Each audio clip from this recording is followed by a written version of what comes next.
अस्सलामुअलैकुम। आज की वीडियो हमारी है डेटाबेस के बारे में है, MySQL। तो ये हमारा पहली क्लास है और इस क्लास में हम बात करेंगे कि MySQL क्या है और इसका किस लिए यूज़ होती है, किस तरह हम इसको इस्तेमाल कर सकते हैं डेटाबेस वेबसाइट में हम डेटा स्टोर करने के लिए। तो चलिए स्टार्ट करते हैं। सबसे पहले हम इसको डाउनलोड करने का तरीका सीखेंगे, किस तरह ये डाउनलोड होता है और इसके कितने वर्जन्स हैं, नए वर्जन्स। और उसके बाद हम टेबल बनाएंगे, उसमें डेटाबेस हम अपना बनाएंगे। तो चलिए स्टार्ट करते हैं। तो इसके डाउनलोड करने का तरीका ये है कि हम सबसे पहले गूगल में लिखेंगे, सर्वर पे चलता है तो सर्वर हम डाउनलोड करते हैं ज़ैम्प, उसका नाम है ज़ैम्प, XAMP ज़ैम्प। ये सबसे ऊपर टॉप पे जो लिखा हुआ है XAMPP डाउनलोड, इस पर आपने एंटर कर देना है। तो ये पूरा आपको उसका अपना जो वेबसाइट है, अपने लिंक्स हैं वो आपको मिल जाएंगे। ये देखिए, आप सबसे पहले विंडोज़ के लिए है, उसके बाद लिनक्स के लिए है, उसके बाद OS के लिए। तो हमारे पास विंडोज़ है, हम विंडोज़ के लिए डाउनलोड करेंगे। ये देखिए, इसमें वर्जन है, सबसे नया जो वर्जन लेटेस्ट वर्जन है वो 8.1.10 है। तो हम इसको डाउनलोड कर देंगे। जैसे हम डाउनलोड पे क्लिक करेंगे तो ये हमारे पास ऑटोमेटिक ये नए पेज पे चला जाएगा। Your download will start automatically if it does not click here. हम अगर इस पर क्लिक नहीं करेंगे तो ऑटोमेटिक डाउनलोड हो जाएगा, लेकिन हम क्लिक करेंगे, ये देखिए नए पेज पे जाके ये डाउनलोड हो रहा है। ये देखिए, तो आपने इसको फिर बैक कर देना है, इसको हटा के। ये देखिए अब ये डाउनलोड हो रहा है, इसको हम शो कर देंगे। ये देखिए ये है 147 MB, तो मेरे पास ऑलरेडी डाउनलोड है। इसको डाउनलोड करके आपने इसको इंस्टॉल कर देना है अपनी PC में। तो इंस्टॉल करने के बाद इसका लुक जो है ना, इसका वेबसाइट अपने विंडोज़ में किस तरह शो होगा। इंस्टॉल करेंगे तो आपने जाना है विंडोज़ पे, उसके बाद आपने यहाँ क्लिक कर देना है ज़ैम्प। सर्च करेंगे तो ये आपको सबसे पहले टॉप पे आपको मिल जाएगा ज़ैम्प, इस पर आपने क्लिक कर देना। ये देखिए, तो आपको ये इस तरह शो करेगा, अपाची, MySQL, फाइलज़िला, मर्करी, टॉमकैट।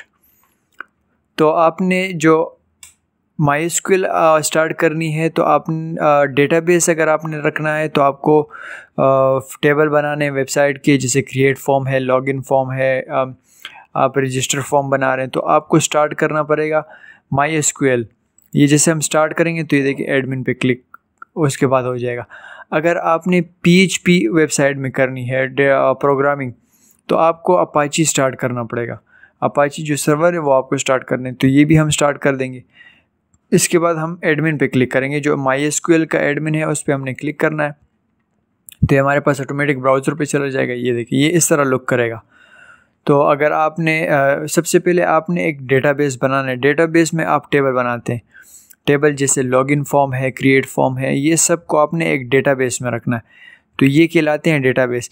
अब मेरे पास ये देखिए टेक्सविन की एक डेटाबेस है, उस पर जैसे मैं क्लिक करूँगा तो ये हमारे पास टेबल है, as a teacher, as a student, contact form, create an account, ये हमारे पास टेबल है। अब जैसे मैं इस टेबल पे क्लिक करूँगा तो ये हमारे पास टेबल के अंदर जो डेटा है वो आ रहा है। ये देखिए, तो ये डमी डेटा फ़िलहाल हम लोगों ने डाला है।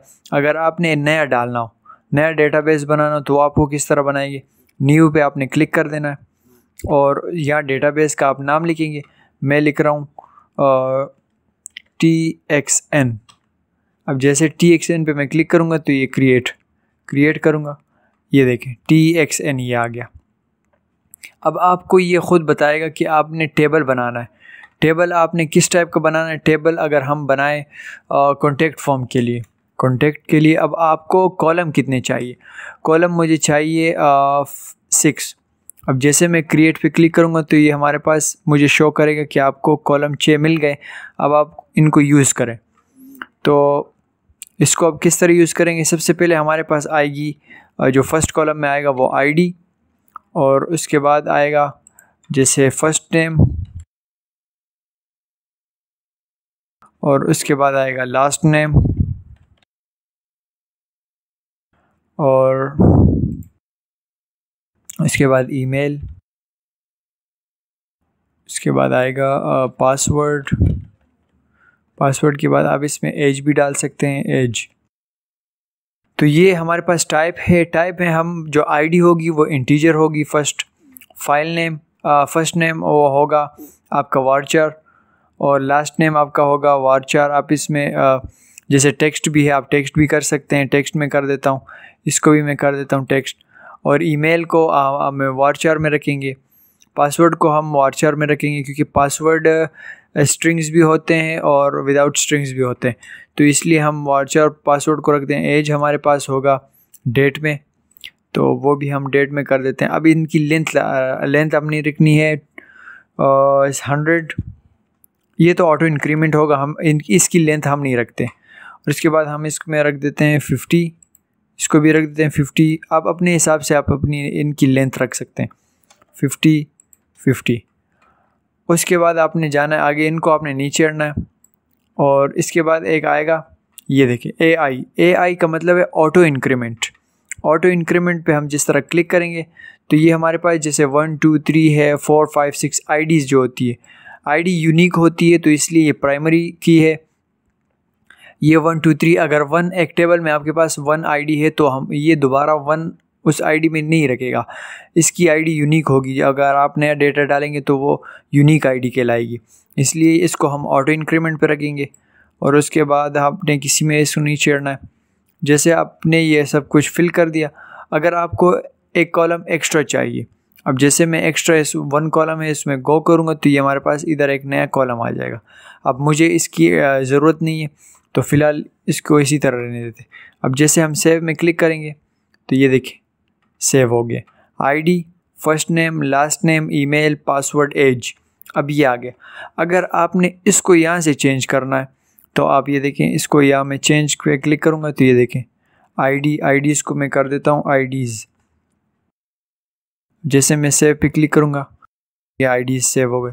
फर्स्ट नेम अगर मैं इसको चेंज कर दूँ, अगर इसको मैंने इसको एज को ड्रॉप करना है, डिलीट, तो मैं ड्रॉप पे क्लिक करूँगा। Okay, are you sure? Okay, age delete हो गया। और उसके बाद अगर आपको मुझे ईमेल के बाद एक और कॉलम चाहिए, तो मैं देखें आफ्टर पासवर्ड, आफ्टर मुझे ईमेल कर देना है 1। कितने कॉलम चाहिए? मुझे एक ही चाहिए। अब जैसे मैं गो पे क्लिक करूँगा तो ये देखें, अब उसको आपने नाम क्या देना है, मैं दूंगा एज, और उसको हमने इंटीजर को डेट कर देना है, लेंथ हमने 50 रख देनी है इसकी, और एंड सेव कर देना। ईमेल के बाद आप देखिए एज आ गया, और उसके बाद पासवर्ड। तो ये तरीका है हमारे पास, सर्वर के थ्रू हम टेबल बना सकते हैं। अगर हमने स्ट्रक्चर, आप देखें इसका स्ट्रक्चर भी ये आ रहा है स्ट्रक्चर। अब जैसे मैं TXN पे क्लिक करूँगा तो ये हमारे पास टेबल। अगर आप कोई और टेबल बनाएंगे आप यहाँ से बना सकते हैं टेबल नेम। अब इसको मैं देता हूँ एज आ स्टूडेंट, और मुझे कितने कॉलम चाहिए, मुझे इतने कॉलम चाहिए। क्रिएट पे क्लिक करेंगे तो ये हमसे इसी तरह फिर पूछेगा कि आपने किस तरह, कॉलम के नाम क्या है और उसकी टाइप क्या है। और उसमें अच्छा, आईडी को आपने हमेशा ऑटो इंक्रीमेंट ही रखना है, क्योंकि ऑटो इंक्रीमेंट का फ़ायदा ये है कि आपको इसमें लिखने की, फिल करने की, वैल्यू लिखने की ज़रूरत नहीं पड़ेगी। वो ऑटोमेटिक 1 2 3 4 5 6 अपने हिसाब से ये आईडी उसकी बढ़ेगी।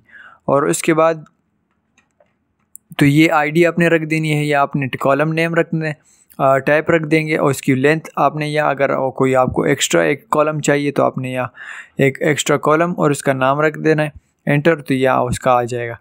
और उसके बाद मुझे फ़िलहाल अभी नहीं चाहिए तो मैं इसको रिमूव कर देता हूँ। तो ये उसका स्ट्रक्चर है टेबल का। अगर आपको वैसे फॉर एग्ज़ाम्पल आप वेबसाइट में सर्वर के थ्रू आपने टेबल बना लिया, लेकिन बाज़ औक़ात सर्वर कभी कभी ड्रॉप हो जाता है, कभी कभी काम नहीं कर रहा होता है, तो हम बनाते हैं, हम जो सीखेंगे अपना जो टेबल बनाना वो हम क्यूरी के थ्रू सीखेंगे। ये देखिए यहाँ हम यहाँ से टेबल किस तरह बना सकते हैं, तो वो भी हम सीखेंगे। तो आज की हमारी वीडियो सिर्फ ये ऊपर बज़ाहिरी जो काम है वो हम सीखेंगे, और हम इसको सेलेक्ट कर सकते हैं, इंसर्ट कर सकते हैं, टेबल को अपडेट भी कर सकते हैं। अब जैसे ये देखिए स्ट्रक्चर पे हम क्लिक करेंगे, हम फर्स्ट नेम को अगर हम अपडेट करना चाहें तो हम चेंज से कर सकते हैं, लेकिन अगर हम सर्वर काम नहीं कर रहा हो, हमने SQL के ज़रिए अपडेट करना हो तो हम यहाँ से अपडेट करेंगे। डिलीट, अगर कोई कॉलम वॉलम डिलीट करना हो तो यहाँ से करेंगे। फॉर्मेट करना हो, सेलेक्ट करना हो, तो हम पूरा वो SQL की जो पूरी क्लास है वो हम इसमें सीखेंगे। तकरीबन ये छोटी सी कुछ छोटा सा कोर्स है, तो इसमें हम सीख लेंगे किस तरह हम वेबसाइट में ये चीज़ कर सकते हैं, टेबल बना सकते हैं। इसके बाद जो काम होगा वो PHP का होगा। PHP के ज़रिए हम वेबसाइट के जो यूज़र किस तरह हम हमारे फॉर्म को फिल करेगा, वो फॉर्म ऑटोमेटिक इस टेबल में किस तरह आएगा, वो हम इसके बाद सीखेंगे। तो उम्मीद करता हूँ कि समझ में आपको आ गई होगी। अगर कोई भी आपके क्वेश्चंस हो, कोई भी क्यूरीज हो MySQL के बारे में, तो आप मुझसे बेझिझक पूछिएगा, कमेंट भी पूछिएगा, और हमारे चैनल को सब्सक्राइब करें ताकि मज़ीद वीडियोज़ आप तक बआसानी पहुँचती रहे। और आज के लिए इतना काफ़ी है। अल्लाह हाफ़िज़।